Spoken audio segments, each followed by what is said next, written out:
Hey, hey, welcome to Straight Out of the Herf Zone. I am your host, Shirtless Mike, and we're back. I'm getting back consistent once again. So I appreciate everybody that's tuning in to the show once again.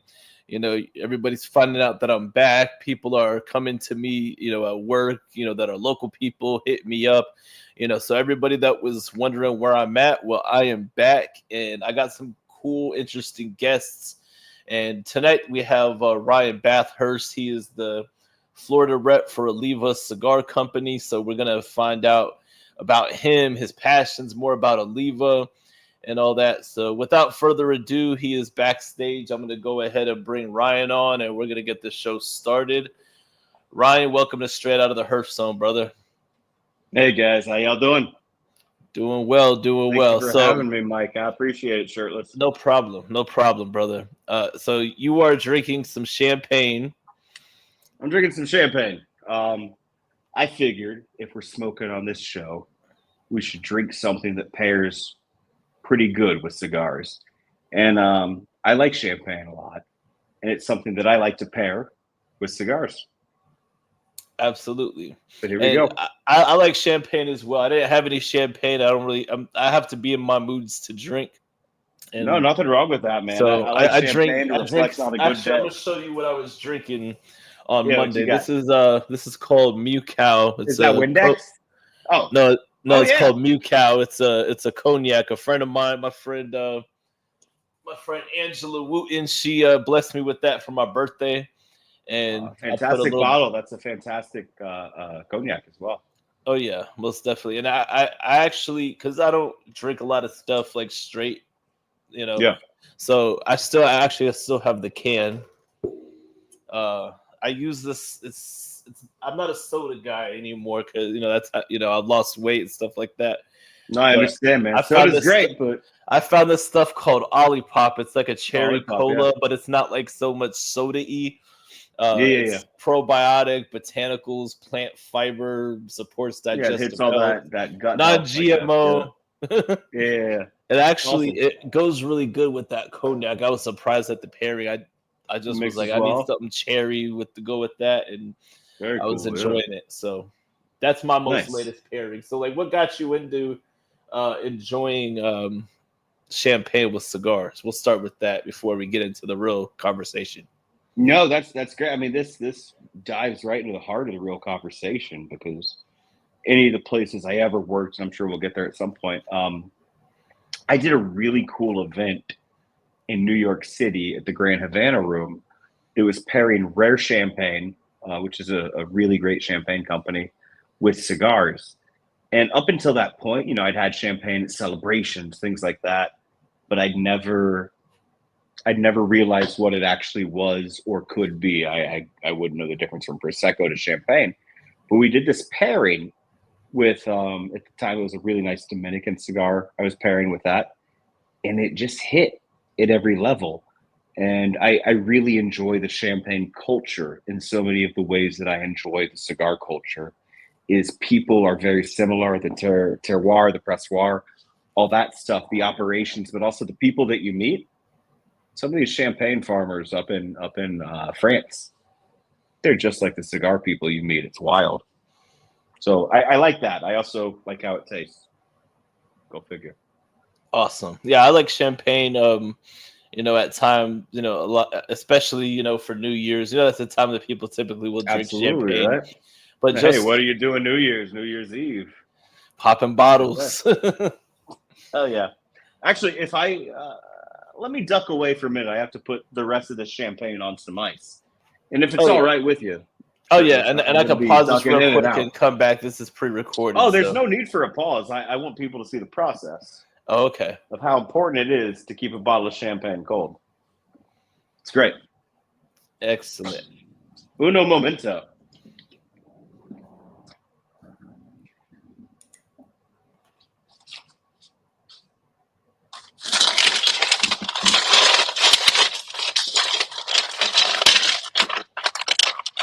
And it sounds like you have an ice machine right there in the room. Oh, we're getting the ice bucket ready.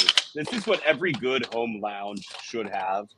And for all the people seeing me, this is where I am at home. This is where I smoke cigars when I'm at home. Absolutely. And I think everybody Beautiful has their leather own sort of, chair. Recycled up or coat. upcycled, as they say, from a cigar shop years in the past. So, Absolutely. as an old cigar dog, everything I own is from cigar shops around the world. I mean, that's the way to do it. My original Herf Zone furniture was from an old shop that was opened in Rockledge for 9.5 years. Paradise Cigars. It was my home shop for 9.5 years. Yeah, fantastic. And when they would get rid of some of their chairs, the leather was falling apart. But I was like, you know what? They gave it to me for free, so yeah, that's awesome, man. It was an awesome way, and then now, I have my sister's old couch, so that couch looks well this is a seasoned, sectional, man. I would sleep on that couch in it anytime. I mean, that's a beautiful couch. The only downside to having a sectional is that side right there turns into like a clutter, which I keep off of camera. Like only the area where I typically sit is kept nice, but I mean, it's a comfortable couch. So, I mean, if you guys saw off camera for me, you would see what it's like to be a professional cigar sales rep. Is my everybody picks a place, they have it. My living situation, love my house. I don't have a garage, I have a carport, so an entire corner of my living room is covered in all the wonderful support materials, boxes of cigars, shelf talkers, lighters, cutters, ashtrays, et cetera, that I bring around to cigar shops around Florida for events or just to help them succeed better. Oh, absolutely. Now we're going to get into the heart of this. We're going to find out, because we know you're a cigar rep. We're going to talk about what that's like, but we're going to get into this. Start at the very beginning. So where did you grow up, and what was that like for you before cigars were even a thought? Oh, cool. Yeah. So I grew up in Florida, and it's weird. I've been all over the world before I ended up back here, but a long time ago, I was born in Jacksonville, but I grew up in Daytona Beach. So I'm from Daytona Beach, Florida. Great place. A lot of great memories. Seabreeze High School. Love it. Awesome. But that's how I grew up, right next to the beach my whole life. I went away for a little Spring bit. break capital of the world. Until Snoop Dogg got everybody kicked out somehow. I mean, I remember that when I was younger. I never went when I was that age, of course. I just watched MTV. Yeah, just like we all did. Of course. So let me ask you this: like, were you like what kind of kid were you? Were a guy that's into sports, or what were you into? Like, keep you out of trouble, unless you stayed in trouble. And I was a good kid, man. I'm wearing a suit on a podcast about cigars. I was a good kid, but I just did your basic things. I played soccer as a kid, things like that. But nothing wild. I wrestled a little in high school. I did a lot of martial arts and just stuff like that. I was studious. I read a lot of books, learned a couple of languages, forgot a few other things, but that was high school. Despite being in Daytona Beach, Florida, I was one of the good kids in high school. Hell yeah. That's what's up, man. Represent Florida. And every cigar lover has that spark moment. Do you remember the very first time you ever tried a cigar? What was the occasion, and did you know it would lead to more? It's a great question. I do remember the first time I smoked a cigar. So when I was in high school, I had the occasion to go to we did acting competitions. So I had the occasion to go to this great acting competition.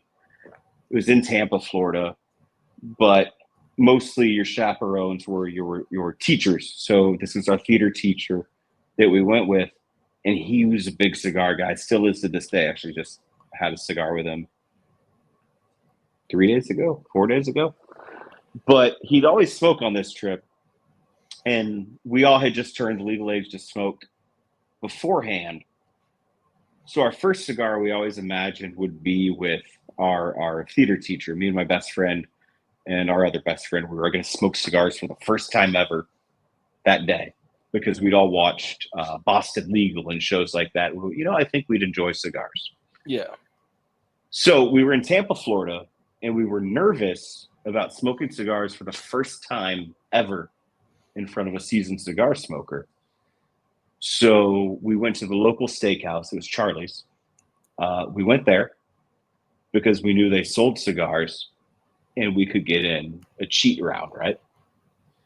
So we bought a few cigars, and it was some Fuente. It wasn't a Fuente curly. It was probably a Fuente 787, 878, one of those. Great cigar. 858. 858. That's the one. Years ago. I love Fuente. I haven't smoked that specific cigar in a minute. So we grabbed some of those off the shelf because we knew we were going to smoke them tomorrow with the person we looked up to. So we wanted to practice. So there was a young woman with us whose father smoked cigars, and she taught us in Tampa, Florida, in front of that hotel, how to smoke cigars the first time. She taught us how to cut them. She taught us how to light them, how not to cough when you smoke them. But that was my first time actually smoking a cigar for a recorded medium. And it was great. It was just a wonderful experience. It was with my best friends, and we enjoyed it. And we went, you know what? I think we're going to do this forever. And that was my first cigar experience. Followed the very next night with my second cigar experience that we were rehearsing for. Does that make sense? Yeah.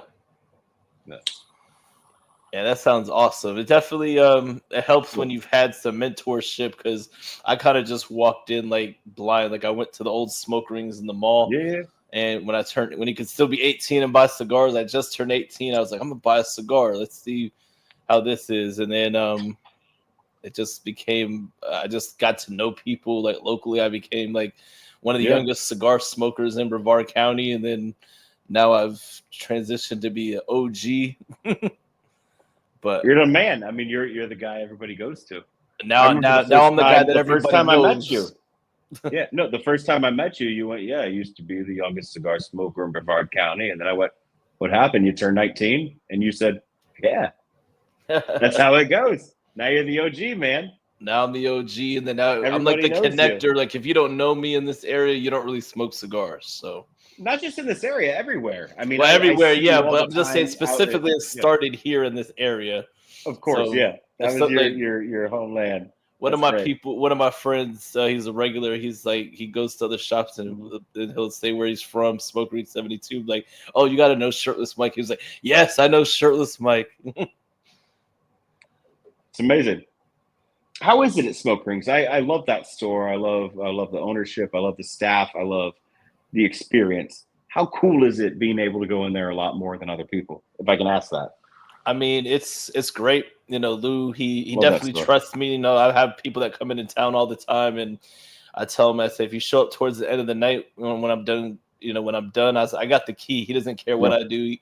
All I got to do, if he ever complained, all I got to do is just show him, how much sales I bring in, and then he doesn't care because he knows that I take care of the place like it's my own.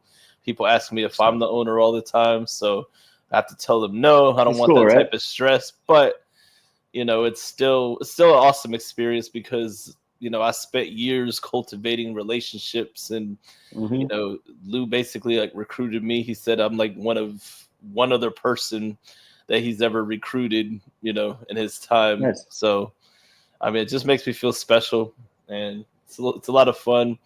I put in a lot of work, but I'm so used to being crazy busy that if I'm not, that it leads me to be into a depression. So like when I'm off work, when I'm off work, I have to stay busy because I've learned that I just operate best by being crazy busy. So that's what I realized, that the hiatus from doing the podcast, it was mostly like me being lazy. Yeah, I was going through some stuff and trying to balance out life, but part of it was just me being lazy. I was like, I got to stop the laziness. Whatever gets you through the day.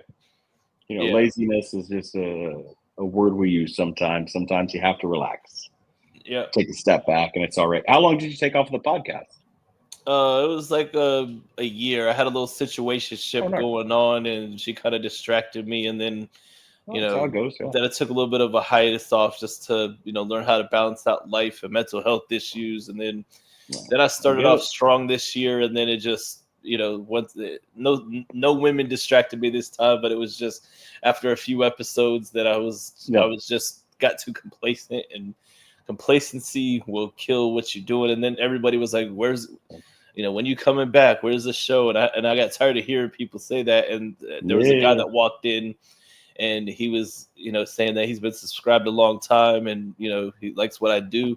And so that night, that day I actually made a phone call. I was like, "Hey, we want to come on the show," and then boom, got it back restarted. So that's cool. Well, kudos to you, not only for restarting it, but for recognizing when you go like, "Hey, I need to focus on myself." That's great. So that's cool, man. But it's not about me though. It's my show, but it's not about me. So we're going to continue about you. So prior to so we found out how you got into cigars, and you worked all different types of jobs. You said you like kind of traveled around the world. Give us a scope of what you were doing prior to getting into the cigar industry. So, I mean, I did a lot of odd jobs as a kiddo, things like that. But growing up in Florida I went to school here all the way through high school. I went to college, undergrad here in Florida as well. And then I went out for a little bit of grad school in San Francisco. And then I came back to Florida, and I went, where do I want to go? And that's when I ended up moving to New York City back in 2013, 2012, 2013, something like that. And then I instantly went into cigars for a living there. So retail cigars at one of the best places in the whole world, Nat Sherman. It was great. Yeah. I think we were talking. So was that during the time when Michael Herklotz was still a part of that? And yeah, Michael Herklotz was still the I think president of the company, general manager of the store. But we also had a general manager named Pat Flitti, who ran the day-to-day operations of the store, and Michael sort of oversaw everything. So I worked with those guys for a handful of years in New York City, and I learned so much, not only from Michael, but from Pat Pasquale. He was a great teacher in terms of retail, in terms of caring about your product as well as caring about your customer, which I think are very, very important things. If you're selling something as personal as a cigar. Oh, absolutely. That place was great. And Michael Herklotz, you've talked to him. I'm sure that I've he's talked the to one you who with him. mentored you on your style, man, because I wouldn't put that on him. I would not put that on him. Because he's the best dressed in the industry by far. I worked for Oliva. We dress really well. Michael is the best dresser in the industry, but yes, I do study at his school of sartorial wisdom, as it were. Oh yeah, and you guys kind of have a similar background. Like you're into music too. He was I'm into music. I went to acting school. Michael went to musician school. Was a fantastic drummer. So yeah, it's similar. We were able to speak a very similar language, but also it was a great relationship. He was my supervisor and my boss at the time, and absolutely fantastic. Learned a lot from that guy. Oh yeah.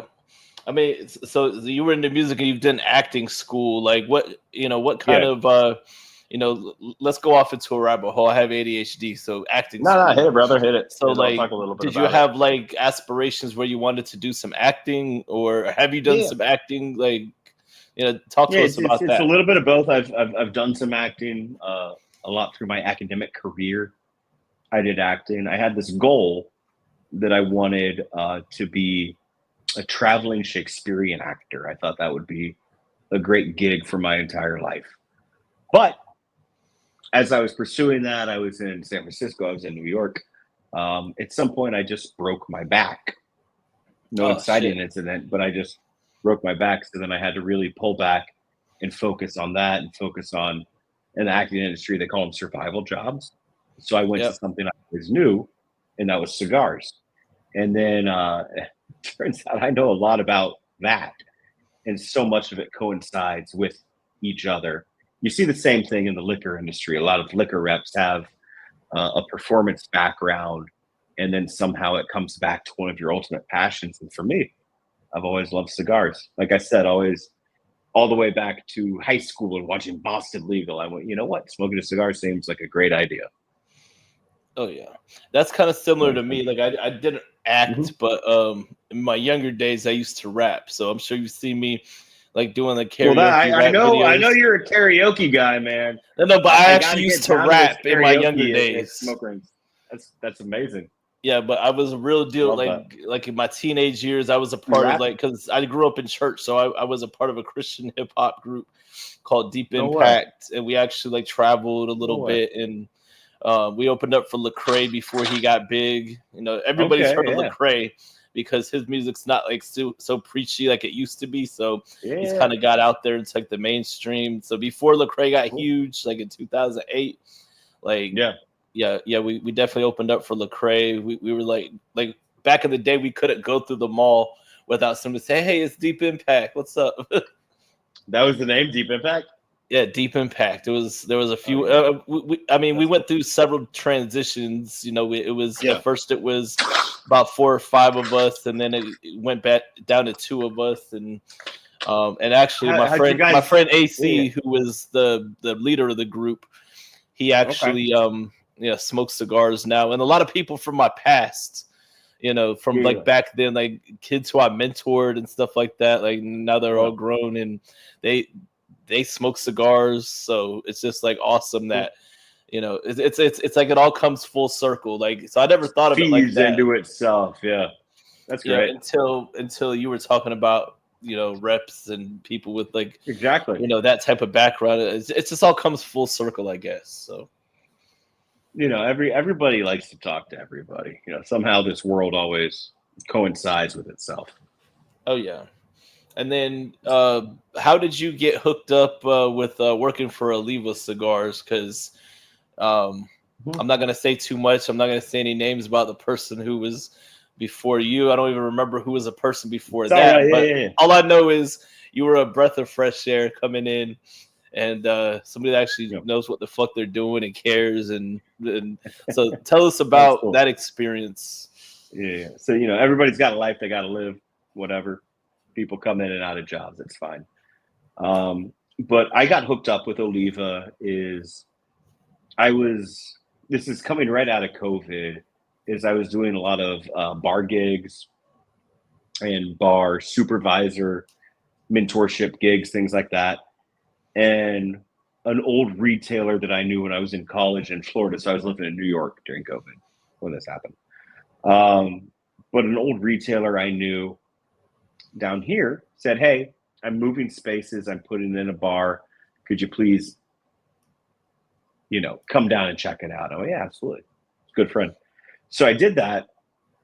And then this retailer went, "Oh, you know what? Oliva's hiring." No, no, interesting. But I live in New York. And I went, "Okay, cool. But if you're just curious, Oliva's hiring." I went, "You know what? I'll take the interview."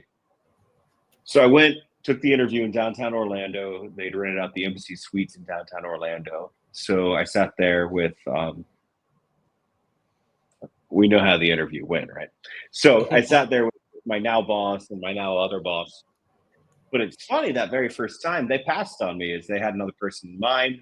I did a really good interview. I came in out of the blue, but they passed, and that's fine. I went on. I worked for a little bit with a different cigar company. And then not all that long after, Oliva called me and said, "Hey, you know what? It didn't work out with the person we picked. Would you please come in again and see if it's amenable to you to work now?" And it turns out it was great. And I said, "Okay, cool. Yeah, I'm happy. I'm looking at moving out of New York City." And they went, "Well, we'd like you to live in Orlando if you take this job." And I went, "Oh, Orlando? Absolutely. I'd love to." So I'm back in my old stomping grounds because I went to college here in Orlando. So it's been great. Oliva's fantastic to us. Fantastic company. Oh, absolutely. Now, being on the road is a lot different than working retail. So, like, Yeah. you know, I've heard some reps that I know they say don't do it, you know. But I mean, what's that experience like on the road? Like, do you got some crazy like road warrior stories, like just the craziest shit that's happened, or is it pretty much like routine and you know you pretty much you know you're accustomed to it? You know, because I'm sure along the way you've experienced some dumpster fires. Yeah. I mean, in terms of just being on the road, you see everything. Have you ever taken, anybody watching, have you ever taken a road trip, right? You see a couple wild things on a road trip. Pretty much every day of my life is a road trip, right? I work predominantly a territory from the north of Florida nearly all the way to the bottom. So I'm driving a lot. And you see some wild things, you see some wild crashes. Now, granted, it's not, a beer truck crashes and everybody runs out to drink some. It's not that, but you do see some wild things on the road, but predominantly you sit in traffic a lot more than you sit in a cigar shop. Oh, yeah. And there's nothing wrong with that because I love my car. I call it my office. We talked about this the other day. Yeah, a lot your of shop. cops, they do great. My shop, right? My shop. I hang out in there, right? I have entertainment set up. But for me, it's a great rolling mobile cigar lounge because I can listen to whatever music I want. I can smoke whatever cigar I want. Typically, it's fantastic Oliva, Melania. But I like being in the car and having that autonomy and that freedom to go, this is my domain, and I'm on the way to just what I used to say, making cigar dreams come true, right? Everybody just wants to smoke cigars. And all I'm doing is driving around selling people great cigars that their customers are going to love. Oh, absolutely. And you know what the funny thing, and this is not a diss to Oliva because they make great cigars. Yeah, but all right. when I first started smoking Oliva, for some reason, I don't know if it was because I wasn't used to smoking all day long like I do now, but whenever I used to smoke an Oliva, I used to get like a headache, and I don't know if it was like too much nicotine or what. And I think it was like the Series V's but I've smoked, since I started smoking cigars all the time and all that, like Oliva does not specifically do that to me. However, I do smoke Oliva, but I don't, because of that experience from the past. I still don't smoke it as often as other brands, and I'm like, but every time I smoke an Oliva, I'm like, damn, this is a good cigar. And Absolutely. I don't know what that is. Like do they have like the tobacco they use? Do they have high like nicotine content? And I was just a pussy back then, or because I smoke all day long now, so it's not a problem for me now. The answer I'd like to give is you smoked that cigar and it was just so good. You smoked it quicker than any other cigar you ever had, and that's what hit you because it was so good, right? That's a fun answer. But Nicaraguan tobacco, it does tend to be stronger. So when we're these younger smokers, maybe we're not experienced with what country the tobacco is coming from and those characteristics that are there, or like you said, smoking all day, every day. But honestly, I think Oliva's so good. You were just smoking it way too quick. Because that V, I'm sure it was because there was a point in my life where I was smoking cigars way too fast. Nothing wrong with that. But it hasn't done that to me since, since I revisited it, in the past 4.5 years. But it colors your memory. It's like people who say, oh, I remember the worst drunk I ever got was when I drank tequila, right? So they won't touch it. It's similar to that, right? It's those memories you have. Yeah, and then it's like I'll smoke Oliva now just fine. I don't feel any type of sickness or lightheadedness. Well, like that's good. I was leaving a cigar shop one time in Melbourne, and I was turning onto O'Galley Boulevard from US 1, and I had like a lunchbox in my car, and I suddenly had to throw up. I threw up all in the empty lunchbox, and I had no time. Like it was odd, but I get it, man. I get it. But yeah, let's see. I got some more stuff here. So, some of this stuff I've already touched on. So what was the biggest adjustment moving from being a cigar fan to making it your profession? Oh, yeah, it's a great question. It's the focus of it, the scope of it, right? So when you're a cigar fan, and I'm sure you've experienced this too, being in a retail environment, but it's also different when you're selling one specific brand. Yeah. Is you have to go from enjoying everything and then really honing in on that specific, right? But this is where I learned as a cigar smoker as a fan is I would smoke every cigar, every single cigar.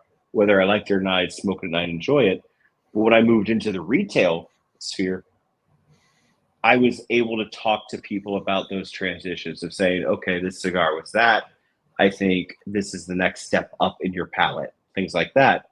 And then when I moved into being a cigar sales rep for one specific brand, Oliva, I was able to take that experience and tell people why the cigar they like is this good, right? And then they can say, oh, what's an Oliva that matches it? And then I'd be able to provide that. It's important to smoke everything. Yeah. But I mean, when I was a cigar fan, I wasn't making money was the big difference. Yeah. Right? I was just spending money and spending money and spending money. And now those people I gave money to, those are my peers. And I love them. Right? Oh, absolutely. So Oliva has a very broad scope. You got some for everybody. They got the, Connecticut Reserve line. You got the Series V, Series G, Serio, the Melanio, Natural Maduro, the limited stuff. So what is your personal favorite? I'd say, I always hate when people ask me number one. So I'd say top three of the Oliva Cigars portfolio. Correct. I know the answer. And I have no shame in saying, and we'll get to Melanio later in my list, but my number one cigar with Oliva is the Oliva Series V Churchill Extra. I love that cigar. Just something about it. It's the regular Series V, but it's that beautiful Churchill size, a little bit wider, Churchill Extra. That cigar just hits for me at every single level. I can smoke that any time of day. Second cigar would be the one I'm smoking, and that is the Oliva Melanio Figurado. Melanio was a massive cigar for us. We've been consistently rated on Cigar Aficionado's Cigar of the Year list. Varied levels. Number one, 2 years in a row when Melanio first came out. I believe Figurado was on that list one of those years. I love this cigar. It's fantastic. And then my third favorite is our Melanio Maduro. So we do a Melanio with Maduro Mexican San Andreas wrapper. And I love that in the double Toro size. I don't typically smoke a larger ring gauge, but when that ring gauge is in a box press and somehow the softness and the balance of that Melanio Maduro, I love that cigar. I got a regular Toro right here, so that'll be what I'll smoke tonight. That's great. Whether I get to it on the show or year after. Before we got ranked. Light it up, man. Are you smoking anything right now? Of course I am. I'm smoking the Series G Maduro. Right. Of course. If I'm on this podcast, I'm smoking. I've been yapping too much, man. So, you get into the industry and stuff. Do you ever feel sometimes overwhelmed because you spend you're obviously on the road, but you spend a lot of time in cigar shops. Do you ever feel overwhelmed? Okay, when you're off work, you just want to stay away from cigar shops? Because I go through that at times, or I'll just go. I won't go to the shop I work at. I'll go to another shop to maintain those relationships with those people, just to hang out. But I feel like in the industry, I've heard stories of burnout, and that's one of the biggest things that I've always tried to prevent in my own life is burnout. So, how do you prevent burnout in your life? It's a great question. I mean, burnout's real, right? So you do the same thing over and over and over and over again. You're just a worn out hammer. A big thing, and this is kind of specific to what I do as a rep, is a lot of people will work things. It's like, okay, every first week of the month, I'm in this territory, and then I'm here and here. I like to mix it up. I don't try to keep to a rote map, and I have the ability to do that. That helps prevent burnout, but I also enjoy every aspect of the road, right? I love every cigar shop I go to. I have some of the best cigar shops in the country in my territory. And I love going there, but sometimes you just don't want to smoke a cigar and you don't want to talk about cigars. You just want to go have fun. But there's so many great restaurants. So I always try to go out and find a hyper local restaurant where there's something cool that I can talk about at a different level, right? I love food. I love cooking. So I love finding places where I can talk to the chefs, where I can talk to the kitchen and figure those things out. And that helps manage my burnout. And then I go to my accounts and I tell them about the great restaurant I went the night before, and they go, "Oh yeah, that's awesome." So it builds that relationship at an even deeper level, which I think is great. Oh yeah, and I think I for mean, me what the we do is, yeah, oh no, you go ahead. no, what we do is we just talk to people all day, and we talk to people who talk about cigars all day. So maybe sometimes if you talk about something different or something really cool that matters to them at a personal level, be it cooking, be it wine, be it, art, be it et cetera, it just really deepens that relationship. And I think that's an important aspect for what we do is we build this relationship with these great people who sell cigars to just every person in the world. So I love that.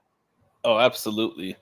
Yeah, And me too. So that's why I try. Like I think the biggest burnout, it doesn't come from actually my job because I enjoy that, but the of course. stuff, my own personal branding, because I exert so much energy at my day job that actually pays my bills, and then my own personal branding, has tended to suffer, and then that's when just that's when I need to just. Sometimes I just Yeah. need to go with the flow, and that's why I stopped going live and just made it a little bit more flexible so that I could just Yeah. get I could just hit somebody up and be like, hey, let's come on the show. Like, there's not a lot of Yeah. pressure. I stopped over preparing because that was adding a lot Yeah. of stress to me. I have notes and a flow to like keep the show going. And Yeah. that's Dude, that's the best about thing, don't beat yourself up for any of those. Is uh, we're used to things not going the way we want. We'll call them shortcomings. Don't call them shortcomings. Just call them different successes, and just enjoy the randomness of life. Right? You don't have to put that crazy pressure. I had a teacher in grad school. It was an improv teacher, but every time we messed up, right, people would get angry if they messed up. But this teacher, she said, "Hey, if you mess up, I want you to raise your hands in the air and say, 'Hey, I fucked up.'" And to me, I think that's a great lesson, right? Celebrate anything that could be considered a failure and just oh move yeah. it on to this next step. Right now, we're having a great conversation. Maybe we wouldn't have had this if this was live, right? Oh, exactly. I mean, we would Cool. have, but Of course, it it's just different. takes the pressure off, and Yeah. and then people can just enjoy it, after the fact. Once they get the clips out, once they get the full episode out, and Yeah, you can edit you out the know. dumb stuff. So you were talking a little bit about food. What's your Yeah. favorite style of food? Like your favorite type of food, Yeah. that you enjoy. So mostly what I cook at home is I cook a quick Italian easy style of cooking. I like using wine, champagne and cooking, things like that. But when I'm home, which I rarely am on the road, um, I like to cook. So, I enjoy the process. They call it mise en place, is when you prepare all the ingredients. I really enjoy that. So if I'm making an Italian dish, that's when I'm chopping the garlic and having that prep. That's when I have the parsley chiffonaded and prepped. That's when I prepare the protein, things like that. So I really love that Italian style of cooking. I also love French style. That's much more technique driven. And most nights, if I'm home cooking, I don't have time for that. Uh, but I enjoy something that I can start in a skillet on my stovetop and move to the oven and then incorporate another component of that meal. I like that a lot. That's cool. I'm not a big cook, but I like to eat. It's all right. And I'm Yeah, Irish. don't we I'm all, I'm brother? Irish and Italian, so anything Italian is like when if I go to an Italian restaurant, it has to either be an Italian from Italy or an Italian American like myself. Yeah, And yeah. What do you like? I'm all over Veal the place. chops, pork chops. I I mean, I love like it all, chicken man. parm. Chicken parm's I mean, great. I'm kind Chicken of basic. I parm. like chicken parm. Ziti. You know, Mhm. I mean, I'm not since I am Italian American. A lot of the stuff that I like is Italian American dishes that are originated over here when people came Yeah, over yeah, yeah, here. yeah, yeah. Hell yeah, man. If I go to Italy, I think the stuff I ask for will be they'll laugh at me if I say like in the Right. episode of The Sopranos, he said he wanted spaghetti and gravy. Paulie said that, and they're like, "What are you talking about?" In my family, you know, on my Italian side of the family, we don't say gravy, we say sauce. It's just, you know, it's a New Jersey Sicilian Italian. It depends. You're from North Jersey. It's a pork roll Taylor conversation, right? The Jersey style. You know, and my grandma, I live with my grandma. She's Irish, but she was married to my grandfather for a long time, so she's always making some Italian food, and of course, my mom. Yeah. So that's awesome, man. I love Italian food, but I love cooking that way. You know, I do a lot with cherry tomatoes. I'm not cooking down full sauces. One of my good buddies you had him on a couple shows ago, Tristan from Cigars on the Avenue. Yeah, he was the last guest. Killer. Great cigar guy. He makes a Sunday sauce almost every Sunday. He's a proud Italian guy. And you know what? Yeah. I had it a couple weeks ago. Pretty good. Pretty good. No, he does it right. Like when he shows it, like he does it the right way. No, he's big. He's playing the Godfather theme song. He's having a good time. I get it. I mean, he's more Italian than me, you know, because I am more Irish than I am Italian. But I just got much more Italian than me. I'm more on that Irish side. Irish. Yeah, Irish and Italian, but you know, I got the Italian good looks and the Italian personality. Absolutely, so brother. I don't That's care. What I tell everybody. I'm looking for the next segment of questions here. So, yep.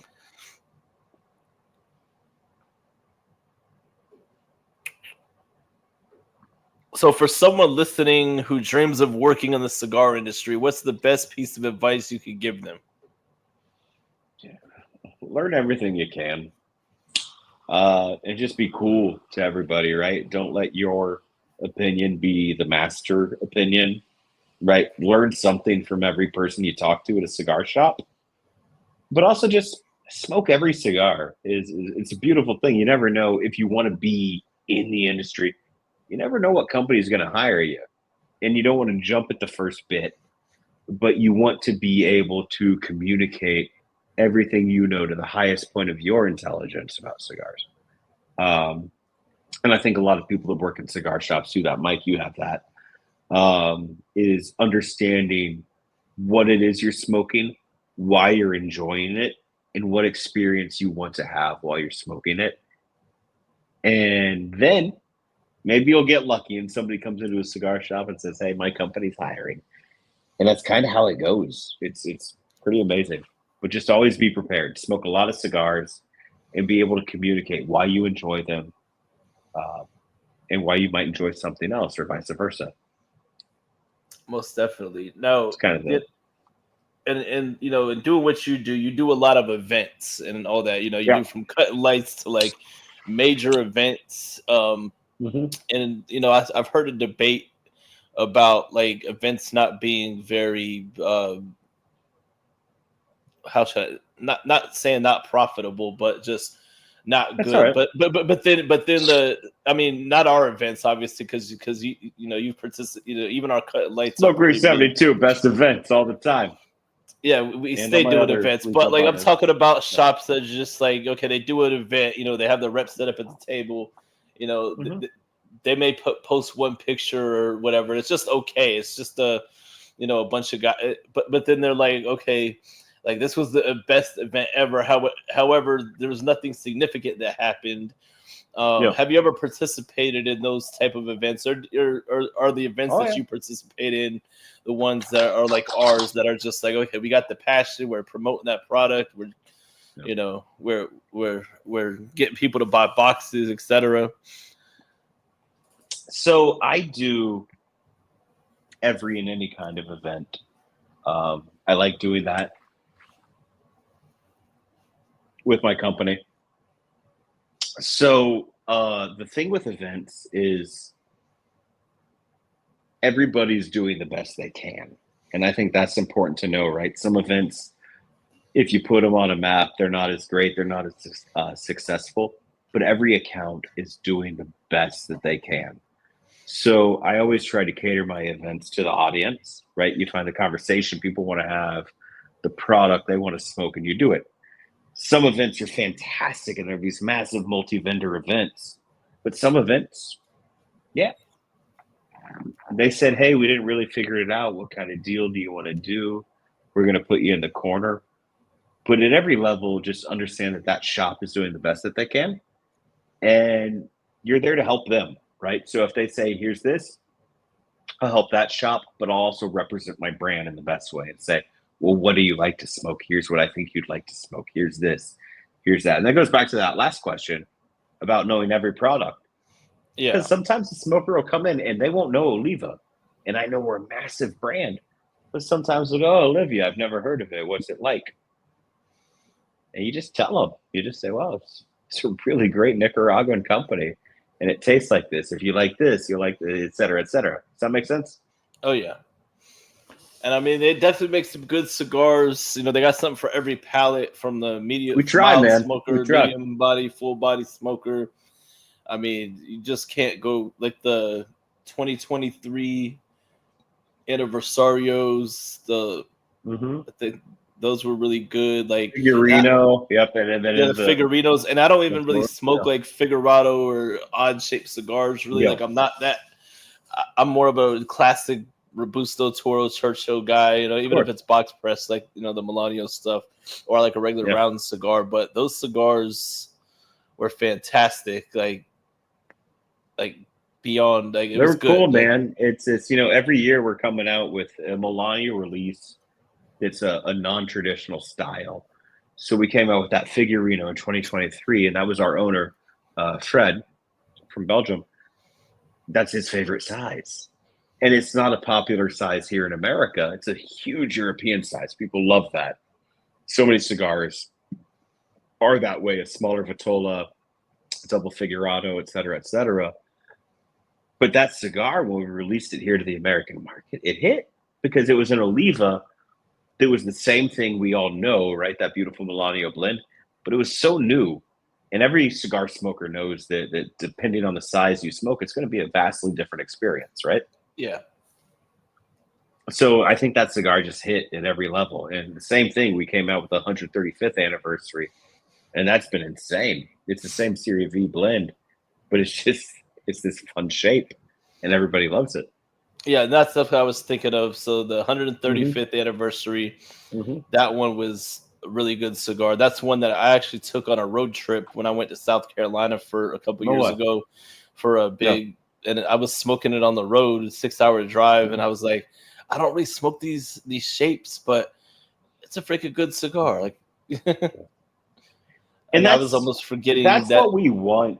Yeah, that's what we want ultimately as Oliva is we're not reinventing the wheel, but you smoked that cigar and that made your trip better, right? We want to be that cigar that you remember when you take that road trip, right? Or have that fun time in a lounge. And I think it's invaluable, right? You'll remember every cigar you smoked there, not just ours, but every cigar you smoked on that road trip because it made the trip better, right? Oh, yeah.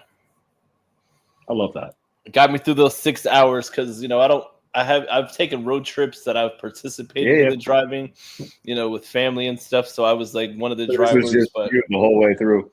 First time, by myself out of the state of Florida, 6 hours, and it was definitely good. It kept me engaged, and had podcasts and music. I'm happy you had podcasts, but I'm happy you had the Oliva 135th anniversary with you too, because that cigar's kept me a lot of company on the road. Oh, yeah, for sure. Yeah, having a couple of those definitely helped out. I think I smoked about 4 or 5 cigars in those 6 hours. Yeah, so it's solid. I mean, I know when I hit the road, so I live in Orlando, and part of my territory is down in Fort Lauderdale. And I know how to get there without GPS and blah, blah, blah. But sometimes I'll light a 6x60 in the morning when I'm hitting the road, and I know when I get to my second 6x60, and usually it's an Oliva Serie V double Toro, I know if I smoke 2 of those, I'm down in Fort Lauderdale. I don't even have to look at the signs, right? I just know the time of smoking 2 of those cigars. I'm going to end up in that area of the world. Oh, absolutely. So I got some fun questions for the end here. Hit it. So I'm just getting to those right now. So this is our curveball segment. I guess I'm gonna call it Ashtray Confessions. I'm gonna start. I'm reworking everything. So, What do you think? what's a cigar you secretly love that might surprise people, like a guilty pleasure smoke?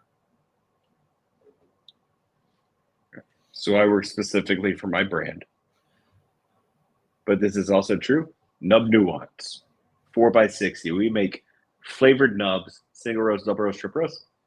I don't smoke flavored cigars. I smoked one a few weeks ago at an event because everybody was smoking them. It was good. It was really, really good. That's my guilty pleasure. Flavored cigar, Nub Nuance. It happens, especially every once in a while. I'll smoke a tobacco especial. Yeah, man, from or Drew the old Estate. dirts, things like that. I like those cigars.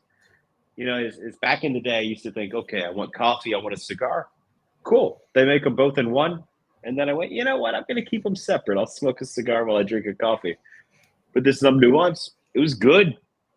I smoked it the whole way through. I've heard a lot of people talk about those nubs. So, yeah. Whenever I run across one, I'll have to give it a try. You know the guy. I'll bring you some. I got a guy. Hey, that's how we do it. You know the guy. I'm the guy. Hey. So you walk into a lounge and they hand you the aux cord. What's the first song you're putting on while lighting up? Oh, that's a tough question. There's songs I like, but there's songs that I just want to smoke a cigar to. And I was listening to a song earlier today in my car. Black Pumas, Colors. Great song. Love that song. So that's the song you're going to put on if you walk into a lounge. They give you the auxiliary cord. That's the one that gets me happy. It gets me happy to be there. I mean, it could be some Tom Jones, Delilah, or it could be Meatloaf, for crying out loud. But those are my top songs. I'd do anything for love, but I won't do that. I won't do that. No. I will certainly not do that. All right, finish this sentence. The first time I met a cigar snob, I thought, what a wonderful magazine. I love the Cigar Snob people. They're fantastic people. Man, I fuck with Cigar Snob. Like, they have an awesome magazine. Great. But an actual cigar snob, the first time I met somebody who told me this, I went, you know what? It's my first time. Teach me. Very sarcastically. And what was their reaction? They didn't talk to me at all. They went back to smoking, whatever cigar they've been smoking the whole time. Their favorite Cuban. Years. I only smoke Cubans, bro. I only smoke Cubans. I don't understand. Cuban cigars are great. They're fantastic, but I'd rather smoke an Oliva. Yeah. But speaking of Cigar Snob, a long time ago when I used to live in Titusville, of all places, North Brevard, there's a small little shop there. Can't really smoke in there now, I don't think, but it's called Harry Smooth. And so Harry, he's a crazy old man, really cool guy, and he was. We all live that long to be a crazy old man. And he was he's a crazy old man. But anyway, he was talking about Cigar Snob magazine, and he's like it's the best fucking magazine ever. It combines two things: cigars and pussy. I mean, and you can't go wrong with that. No, that's a great pairing. I champagne's fantastic, but to his credit, and pussy. It's amazing. And let's see here. We're gonna ruffle some feathers with this next one. So, what's one cigar-related hot take you have that might ruffle some feathers in the industry? Oh, here you go. In Florida, humidity does not matter. If your cigars are too wet, if your cigars are too dry, open your window, open your door. Humidity does not matter. You don't need to measure the humidity of every cigar. A lot of people have these tools, enjoy them. They're great, but it is so not necessary. As our natural relative humidity here in the state of Florida, is better than any humidor you could ever buy. 'Cause, It's better than any humidor you could ever buy. 'Cause our natural relative humidity here in the state of Florida is better than any humidor you could ever buy. 'Cause our natural relative humidity here in the state of Florida is better than any humidor you could ever buy. Yeah, I think that true. ruffles some feathers, right? People get iffy. They go, it's got to be this percent. Nah, these are a bunch of dead leaves. They taste great. We blend them to be great. Let them be dry. They taste great. Let them be soft. They taste great.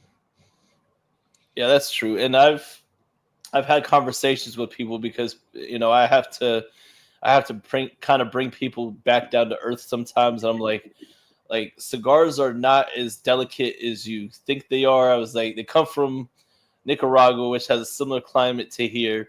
They put them on the boat, bring them Yep. to the U.S. Then The from 300 there hands touch these. They pass along the line of the equator.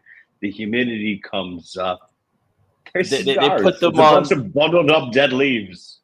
They go from being in the in the company warehouse, usually down in Miami. That's where most of the company's warehouses are, and then they send them out to retailers on a hot UPS truck, air lifted, all that. Like, and they get to us, and then we put them in the humidor, and they're not as Then you just delicate. pray they come back to health, right? Yeah, I mean, generally speaking, we don't have any issues. Sometimes you might but once you let it be in that environment, in the right environment for a few days, usually it's fine. You got the right temperature in there, the right humidity. They're not as delicate as you think. So, yeah, absolutely. I've known people that have left cigars out on a desk or wherever. Hey man, you're looking at one. I got an ashtray just like this outside my house. Sometimes I'm swinging through my place to grab something. I put a cigar down. I forget about it. I come back outside a day, 2, 3 days later. I go, oh yeah, that's my cigar. I'll grab it. Yeah, you have to knock off some of the acrid ash, of course. But you light it up, and within 15, 30 seconds, it's just as good as when you first lit it, right? Yeah. Well, what I always recommend to people, because I don't recommend letting it be out for that long, but if you do, then when you relight it, instead of doing purge it. You have to purge it by blowing out instead of in. Blow it out a couple times, and it usually brings it back. Somebody taught me that a long time ago. Comes back to life, man. I mean, these things are nature, right? This is just nature. These are the leaves on the tree. Just somehow these ones taste amazing, right? Rolled up leaves shaped like dicks. That's all it is, man. Absolutely. Let's see. We'll do one more of these fun questions here. So, let's say Oliva launches a cigar called the Bathhurst. What would it taste like? What would the band look like? And who would it be for? Oh my! Let's see if it becomes a superstar of the company. They call it the Bathhurst. First off, I would be shocked. I would cry. I would thank the Academy. I would go, are you guys sure? Is this really what we want to do? The band would obviously be my face, for better or for worse, right? They're making it. Doesn't have to sell. They're making it. The band would be my face. And the taste, I don't know, man. The taste would probably be Series V Churchill Extra, my favorite cigar from Oliva. And then they'll release it only to CI. It'll be a CI exclusive because your face is on it. It's all right. Let the most people get it. I'll sign any box I see. But I like to keep it fun on here, and make sure everybody has a great time. Let the consumers see their the reps that they see in their shops, and I mean, we have fun. It's being a cigar rep is some of the best fun you can ever have, and not a lot of people get to do it, right? So the brotherhood we have with other cigar reps, I cherish it. I love those guys. But also the relationship we get to have with people like you who are in shops or who we see at events and things like that. It's amazing, man. The people we get to talk to every day and to just have fun while we work. It's pretty cool. Oh yeah, not a lot of professions you can do that, and a lot of the reps I've known, if they've been in the game a long time for the same company, I've known a lot of reps for years, even when I was just a consumer, and they was handing me cigars before it was, before the FDA changed the rules and all that, because because they wanted me smoking their shit online since everybody knew me online. So that Yeah. relationship's appreciated. And sometimes, you know, I mean, they'll hand us all a cigar, but then some reps will just play, here's some extras, just put them in your pocket. Like, Of course, right. and I appreciate the I mean, love. I The love have is no idea there. what you're talking about. I don't think you've ever done that, but you know, I have a few that do. But you know what though? I'm not a dry beggar or nothing like that. It's just like, you know, Dude, you people have show some the of the love. People best. show the love, you know, and I appreciate it. You have some of the best reps in all of Florida come through the shop that you're working at. I know every rep in the country is great, and I'm partial to my Florida guys, but the guys I bump out into on the road, they're good, man. They're really good, and they're Yep. good people. So I love that. I love this industry for that. And I've had a few of reps. Actually, the only other rep that I've had on is Kyle from AJ Fernandez, and Great guy. you know, Kyle's fantastic. he's Man. awesome, Kyle dude. knows everything. He's smoking great cigars. His life is good. He's just a good guy. And that's most of us, man. We don't have long enough to be bad guys. We're too busy on the road working. Absolutely. Well, it's just a little over that hour mark, and we can, you know, chit chat or herf afterwards. But everyone that's tuned in to Straight Out of the Herf Zone, I appreciate you guys. I'm gonna put your your socials down in the description on YouTube and everything after, you know, when I put this up. So, any last words that you want to impart to the people before we go? Yeah. So, smoking cigars, enjoying cigars is really, really cool. In my life, it's put me in some of the coolest rooms and some of the coolest conversations I've ever had. So, take something like this hobby, and really cherish it, really enjoy it, but also know the value of being able to relax around smoking a good cigar with people who also enjoy a good cigar. That was very long-winded. Does that make sense, though? That's fine, bro, and that's what keeps the passion going, and It's good people like advice, you man. that Be keep that passionate passion about going. it. Just be passionate about it. These things are awesome. Absolutely. The Well, everyone countries that's they come from are awesome.